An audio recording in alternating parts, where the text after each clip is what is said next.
Udhna police station વિસ્તારમાં ગઈકાલે એક બનાવ બન્યો હતો.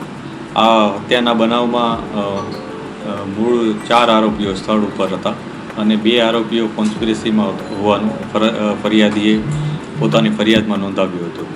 આ ફરિયાદ મુજબ પોલીસે આગળને તજવીજ ચાલુ કરી હતી અને તે મુજબ કુલ 2 આરોપીઓ અત્યાર સુધી પકડાયા છે, જેનું નામ કાલુસિંહ અને મોહનસિંહ છે. જે આ બંને આરોપીઓ તે વખતે જે હત્યાના બનાવમાં સ્થળ ઉપર હાજર હતા અને તેઓ આ જે ભોગ બનનાર છે એના ઉપર એટેક કરવામાં તેઓ સામેલ હતા. બાકીના જે આરોપીઓ છે એની પકડવા માટે અત્યારે પોલીસ કાર્યરત છે.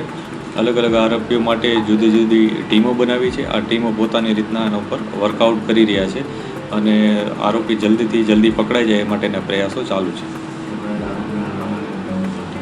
અત્યારે જે આરોપીઓ પકડાયા છે એમાં એકનું નામ કાલુસિંહ છે અને એકનું નામ મોહનસિંહ છે.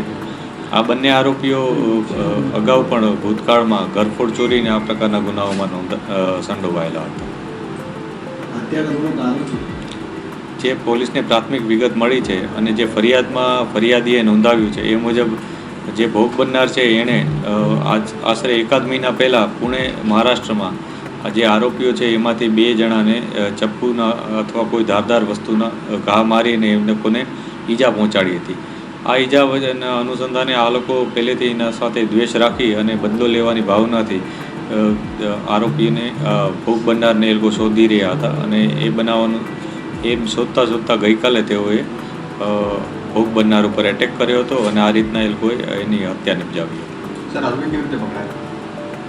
અત્યારે જે પોલીસને જે 2 આરોપીઓ મળી આવ્યા છે એ બંને પાંડેસરા પોલીસ સ્ટેશનની ટીમ દ્વારા બાતમીના આધારે પકડવામાં આવ્યા છે અને ત્યારબાદ અન્ય આરોપીઓની ધરપકડની પ્રયાસ અત્યારે પોલીસ કરી રહેલ છે. અત્યારે જે ગાડી છે એની શોધખોળ પોલીસ કરી રહેલ છે અને જે ગાડી કેટલીક વિગતો અમને મળી પણ છે, પરંતુ એકવાર એને કન્ફર્મ અને વેરીફાઈ કર્યા બાદ જ અમે એના ઉપર આગળની કાર્યવાહી કરી શકીશું. અત્યારે પોલીસ તમામ ઇન્ફોર્મેશન ગેધર કરી રહી છે, કેમ કે જે ફરિયાદી છે એ અલગ અલગ વાતો પોલીસને જણાવી હતી અને એમની ફરિયાદમાં એ લોકોએ અગાઉનો જૂનો ઝઘડો એનો જ ઉલ્લેખ કરેલો હતો. એટલે આ લોકો વચ્ચે અગાઉ કોઈ વિવાદ થયો હતો, કોઈ બાબતના ચર્ચા થઈ હતી, સામસામે કોઈ અરજી થઈ હતી અથવા એકબીજાની સામે કોઈ ગુના નોંધ્યા હતા કે નહીં, આ તમામ બાબતે પોલીસ તપાસ કરી રહેલ છે. ફરિયાદી અત્યાર સુધી પોલીસને આવી કોઈ બાબત જણાવી નથી કે ખંડણીની છે કે નહીં, પરંતુ એની કોઈ પણ એવી રજૂઆત હશે અને કોઈ પણ બાબતમાં જો તથ્ય હશે તો તે અનુસાર અમે કાર્યવાહી કરીશું.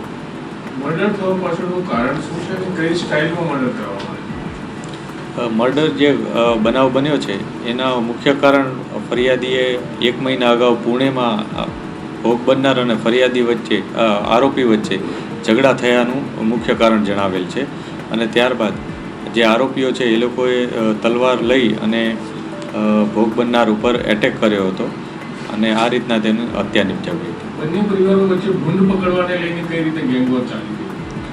આ કોઈ અત્યારે જે માહિતી છે એમાં કોઈ ગેંગવોરની કોઈ બાબત નથી. આ જે આરોપીઓ છે એકબીજાના સગા છે, એકબીજાના પરિચિત છે, વર્ષોથી એકબીજાને ઓળખે છે, એકબીજા સાથે મુલાકાતો કરે છે અને એ મુલાકાતો દરમિયાન જ એક વખતે બંને વચ્ચે ઝઘડો પણ થયો હતો. એટલે કોઈ ગેંગવોરનું હજી સુધી પોલીસને કોઈ ઇન્ફોર્મેશન અથવા કોઈ એના બાબતનું તથ્ય મળ્યું નથી.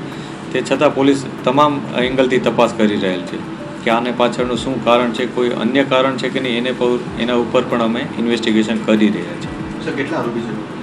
અત્યારે જે ફરિયાદમાં કુલ 4 આરોપીઓ સ્થળ ઉપર બતાવ્યા છે અને અન્ય 2 આરોપીઓ કે જેઓ સ્થળ ઉપર નથી પરંતુ કોન્સ્પિરસીના ભાગરૂપે આમાં સામેલ છે એ પ્રકારની ફરિયાદીએ નોંધાવેલ છે.